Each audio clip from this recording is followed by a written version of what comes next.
حضور نبی کریم صلی اللہ علیہ وآلہ وسلم کی ذات اقدس کے اوپر درود کے حوالے سے ہم سے ایک اور سوال کیا گیا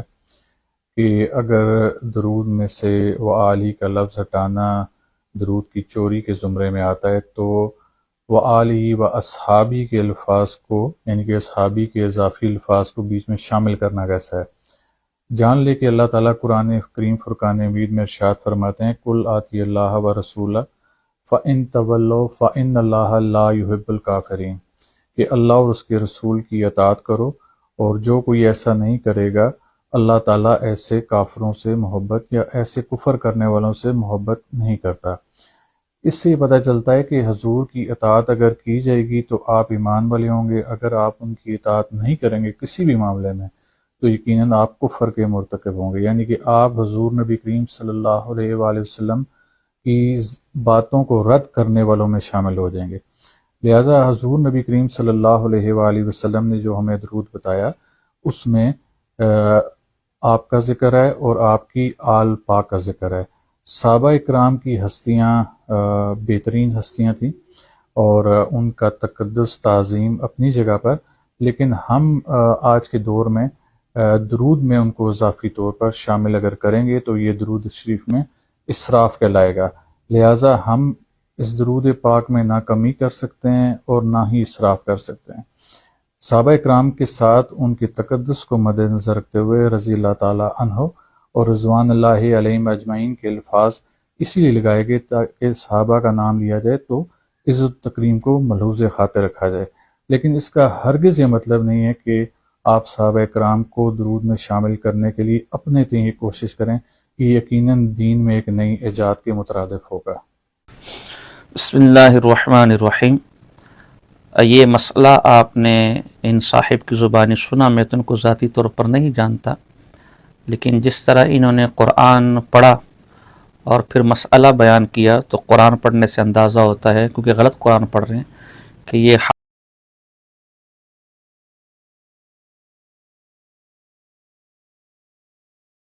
دوسرا یہ جو قرآن سے استدلال کر رہے ہیں یہ بھی درست نہیں ہے۔ اللہ اور اس کی رسول کی نافرمانی کرنے والے معاذ اگر کافر تو پھر تو کتنے مسلمان ہیں جو نماز نہیں پڑھتے، کتنے مسلمان ہیں جو شرابی ہیں، کتنے مسلمان ہیں جو ماں باپ کے نافرمان ہیں، کتنے مسلمان ہیں جو بدنظری کرتے ہیں، جھوٹ بولتے ہیں، غیبت کرتے ہیں، ملاوٹ کرتے ہیں، یہ سارے اللہ اور اس کے رسول کی نافرمانی میں آتے، تو کیا ساری امت کافر ہے؟ لہذا خدا را قرآن کی منمانی تفسیر اور تفسیر بالرائے نہ کریں۔ پاک پیغمبر صلی اللہ علیہ وسلم نے اس پر سخت وعید ذکر فرمائی ہے۔ مسئلہ بھی بالکل غلط مسئلہ بیان کیا گیا ہے، بالکل پوری امت سے ہٹ کر ایک نیا بدعی مسئلہ بیان کیا گیا ہے اور خود ساختہ اور اپنی طرف سے مسئلہ بنا کر بیان کیا گیا ہے۔ نہ اس پر ان کے پاس قرآن سے کوئی دلیل ہے، نہ پاک پیغمبر کے فرمان سے، اور نہ ائمہ اسلاف سے کوئی یہ دلیل اس مسئلے پر لا سکتے ہیں۔ پہلی بات تو یہ کہ درود شریف مستقلاً پڑھنا، جیسے اللہم صلی علی فلان، تو جمہور امت جس میں امام شافعی، امام مالک، امام ابو حنیفہ رحمۃ اللہ تعالی مجمعین، ان کے مقلدین اور دیگر ائمہ شامل ہیں، وہ اسے حضور علیہ السلام کا خاصہ سمجھتے ہیں کہ وہ حضور ہی پر پڑھا جا سکتا ہے، نہ اہل بیت پر، نہ اصحاب پر، اور نہ نیک صلحاء پر۔ ہاں حضور پر پڑھ کر جیسے اللہم صلی علی محمد وعلی آل محمد واصحابہ، حضور پر پڑھ کر پھر ان کی اتباع میں، ان کی پیروی میں، ان کے ضمن میں اصحاب پر بھی، ازواج پر بھی اور آل اولاد پر بھی پڑھا جا سکتا ہے۔ جبکہ امام احمد بن حنبل رحمہ اللہ کی رائے یہ کہ مستقل بھی انبیاء کے علاوہ اصحاب پر اور نیک لوگوں پر درود پڑھا جا سکتا ہے۔ اس حوالے سے دلائل تو سینکڑوں ہیں، لیکن ماننے والے کے لیے ایک بھی کافی، نہ ماننے والے کے لیے سینکڑوں دفاتر بھی کافی۔ میں بالکل مختصر آپ کے سامنے چند دلائل ذکر کرتا ہوں۔ قرآن مجید فرقان حمید سورہ بقرہ ہے، دوسرا پارہ ہے۔ اللہ صبر کرنے والوں کے بارے میں فرماتے ہیں اولئک علیہم صلوات من ربہم ورحمہ واولئک هم المہتدون۔ پیچھے جو صبر کرنے والے مشکلات پر، وہ ان کے بارے میں اللہ فرماتے ہیں اولئک علیہم صلوات من ربہم، ان کے رب کی طرف سے ان پر درود ہے۔ تو یہاں تو ہر صبر کرنے والے پر درود پڑھا جا رہا ہے، تو اصحاب رسول پر کیوں نہیں پڑھا جا سکتا؟ اگر کوئی موصوف یہاں صلات کا معنی کرے کہ جی فلاں مفسر نے صلات کا معنی یہ لکھے فلاں، تو بھئی انہی مفسر نے یہ بھی تو لکھا ہے نا کہ درود میں اصحاب کا بھی ذکر کیا جا سکتا ہے، جیسے کہ علامہ آلوسی رحمۃ اللہ تعالیٰ نے تفسیر المعانی کے اس موقع پر یہ بیان فرمائے۔ اس طرح سورہ تو عجیب بات ہے کہ ایک بات لیتے ہو مفسر کی، دوسری بات نہیں لیتے، یہ تو کوئی انصاف نہ ہوا نا۔ اسی طرح سورہ احزاب کے اندر هو الذی یصلی علیکم وملائکۃ لیخرجکم من الظلمات الی النور وکان بالمؤمنین رحیما، یہاں پر پیچھے ذکر کرنے والوں کے بارے میں اللہ اور فرماتے کہ اللہ ان پر بھی اور اس اللہ کے فرشتے بھی ان پر یصلی، ان پر درود پڑھتے ہیں۔ تو اس کے بارے میں آپ کیا کہیں گے؟ اس طرح اگر ہم اور بھی آیتیں، لیکن میں اسی پر اکتفا کرتا ہوں، اگر ہم احادیث کی طرف آئیں تو احادیث امام بخاری رحمہ اللہ نے باقاعدہ باب صحیح بخاری کے اندر قائم کیا ہے۔ وہ باب کیا ہے؟ امام بخاری فرماتے ہیں کہ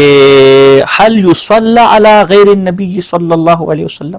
کیا حضور صلی اللہ علیہ وسلم کے علاوہ بھی کسی اور پر درود پڑھا جا سکتا ہے؟ اس کے تحت حدیث لے کر آتے ہیں حضرت ابی اوفا رضی اللہ تعالیٰ عنہ کے بیٹے سے کہ اذا اتی رجل النبی صلی اللہ علیہ وسلم بصدقته قال اللهم صل علیہ فاتاه ابی بصدقتی فقال اللهم صل علی آل ابی اوفا، حدیث نمبر 6359 ہے کہ جب حضور کے پاس کوئی صدقہ لے کر آیا تو حضور اس پر درود پڑھتے، چنانچہ جب میرے والد صدقہ لے کر آئے تو میرے والد نہ صرف والد پر بلکہ میری پورے آل خاندان پر اس نے درود پڑھا۔ یہاں آپ کیا کہیں گے؟ یہاں پر بھی علامہ عینی نے عمدۃ القاری کے اندر اور علامہ ابن حجر عسقلانی نے فتح الباری کے اندر بڑی تفسیر کے ساتھ اس مسئلے کو ذکر کیا ہے کہ حضور علیہ السلام کے ضمن میں اصحاب رسول تو کیا نیک صلحاء مومنین مومنات پر بھی درود شریف پڑھا جا سکتا ہے۔ آپ اس کو ملاحظہ فرما لیں، چونکہ ہمارے پاس وقت کم ہے، ہم اس ویڈیو کو زیادہ لمبا نہیں کرنا چاہتے، لہٰذا ان حوالہ جات سے ہم صرف نظر کرتے ہیں۔ اس طرح دوسری حدیث آپ لے لیں جو حسن درجے کی حدیث ہے، علامہ حیثمی نے مجموع الزوائد میں اس کو حسن درجے کی حدیث کہا ہے، اور یہ مختلف کتابوں کے اندر مروی ہے، میں اس کو صحیح ابن حبان سے نقل کر رہا ہوں۔ حدیث نمبر 903 ہے کہ پاک پیغمبر صلی اللہ علیہ وسلم فرمایا کہ جس کسی مسلمان کے پاس صدقہ خیرات کرنے کے لیے مال نہ ہو تو پھر وہ یہ دعا پڑھے، وہ دعا کہ اللہم صلی علی محمد عبدک ورسولک وصلی علی المؤمنین والمؤمنات والمسلمین والمسلمات فانہا زکاتنا۔ تو وہ یہاں صاف طور پر حضور پر درود کے ساتھ ساتھ صلی علی المؤمنین والمؤمنات والمسلمین والمسلمات کا ذکر، تمام مومنین تمام مومنات تمام مسلمین تمام مسلمات پر درود کا ذکر ہے، تو اصحاب رسول صلی اللہ علیہ وسلم کے لیے تو درود بدرجہ اولا ثابت ہو جائے گا۔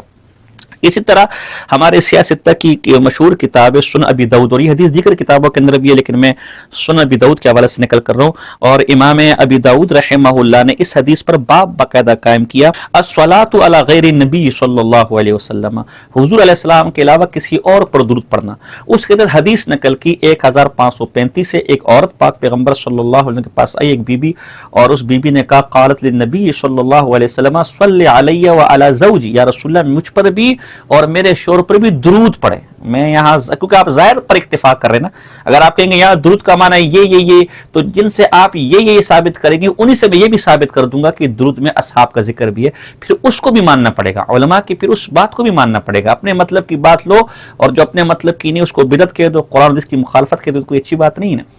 تو حضور نے کیا فرمایا؟ فقال النبی صلی اللہ علیہ وسلم صلی اللہ علیہ وعلی زوجک، آپ پر بھی درود ہو اور آپ کے شوہر پر بھی درود ہو۔ اب اندازہ لگے قرآن سے جو آپ استدلال کر رہے ہیں کہ اگر ہم حضور اور ان کی آل کے علاوہ کسی اور پر درود پڑھیں گے تو معاذ اللہ کفر ہے۔ تو یہ فتوے کن کن پر جا رہے ہیں؟ چنانچہ اسی حدیث کے تحت علامہ عینی رحمہ اللہ یہ اپنی ابو داؤد کی شرح کے اندر زبردست مسئلہ صفحہ نمبر 443 اور 444 کے اندر نقل کرتے ہیں، جلد نمبر 5 ہے، وقد اختلف العلماء في الصلاة على غير الانبیاء فقال مالک وابو حنیفة والشافعی والاکثرون لا يصلى على غير الانبیاء استقلالا، لا يقال اللهم صل على ابی بکر او عمر او علی او غیرهم ولكن يصلى عليهم طبعا فيقال اللهم صل على محمد وآل محمد واصحابه وازواجه وذریاتہ کما جاءت الاحادیث، مستقل جیسے اللہم صلی علی فلان۔ اکثر علماء جن میں امام حنیفہ بھی شامل ہے، امام شافعی بھی شامل ہے، امام مالک بھی شامل ہے، یہ درست نہیں ہے۔ ہاں بالطبع اللہم صلی علی محمد و آل محمد و اصحابہ، اکثر کے نزدیک یہ جائز ہے. ان میں سے امام احمد بن، ان میں سے 3 ائمہ اور چوتھے امام احمد بن حنبل رہ گئے، ان کا ذکر آگے آ رہا ہے کہ امام احمد بن حنبل کیا مستقل بھی اللہم صلی علی ابی بکر اللہم صلی علی عمر مستقل بھی درود پڑھا جا سکتا ہے. تو ہم نے مسئلہ پاک پیغمبر کی زبان سے بھی ثابت کر دیا. ہم نے مسئلہ چاروں ائمہ، آج اکثر امت انہی چاروں ائمہ کی مقلدین ہیں، امام ابو حنیفہ، امام شافعی، امام مالک اور امام احمد بن حنبل، پھر اکثر ائمہ سلف کا قول، پھر علامہ عینی جیسے مستند حنفی عالم، یہ سب کہہ رہے ہیں اور باقاعدہ درود میں اصحاب کا ذکر کر رہے ہیں. پھر پوری امت کا 1400 سال سے توارث چلا رہا ہے کہ اپنے خطبات کے اندر، اپنے بیانات کے اندر، اپنی کتابوں کے اندر وہ درود کے اندر اصحاب کا باقاعدہ ذکر کرتے. آپ حدیث کا مطالبہ کریں، حدیث کی کتاب کا، فقہ کی کتاب کا، آپ تفسیر کی کتاب کا، آپ لغت بلاغت جس کتاب کا آپ مطالبہ کریں گے میں اس سے یہ نکال کر دکھانے کو تیار ہوں جو ہے. تو کیا معاذ اللہ سارے کے سارے مبتدعین ہیں، یہ سارے بدعتی ہیں، اور یہ کیا سارے قرآن و حدیث کی مخالفت کرنے والے، اللہ رسول کی مخالفت کر کے کیا کفر کے گڑھے میں گرنے والے معاذ اللہ. لہذا خدا را ایسے مسائل بیان نہ کیجئے جس سے خارجیت کی بو آتی ہو، جس سے جمہور امت، جس میں جو قدر ائمہ شامل ہو، ان کی تکفیر لازم آتی ہو. جب بھی مسئلہ بیان کرے پہلے مستند اور محقق علماء سے مسئلہ پوچھ لیا کریں، پھر بیان کیا کریں. آخر میں کہوں گا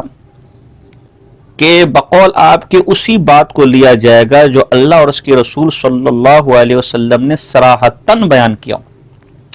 تو کیا آپ قرآن کی کوئی ایک آیت یا پاک پیغمبر کا کوئی ایک صحیح فرمان پیش کر سکتے کہ جنہوں نے قبروں کو پختہ کرنے کا ذکر جس کے اندر ہو، یا ایک بالش سے اونچی کرنے کا ذکر ہو، یا چادر چڑھانے کا ذکر ہو، یا عرس کرنے کا ذکر ہو؟ یہ کہاں سے ثابت ہے؟ جو صغرے کبرے ملا کر جن صغروں کبروں کو ملا کر اسے ثابت کیا جائے گا انشاءاللہ ہم اس سے زیادہ مضبوط صغرے کبرے ملا کر درود کے اندر اصحاب کے ذکر کا ثبوت پیش کر دیں گے. تو ھذا ما عندی واللہ اعلم بالصواب وما علینا الا البلاغ.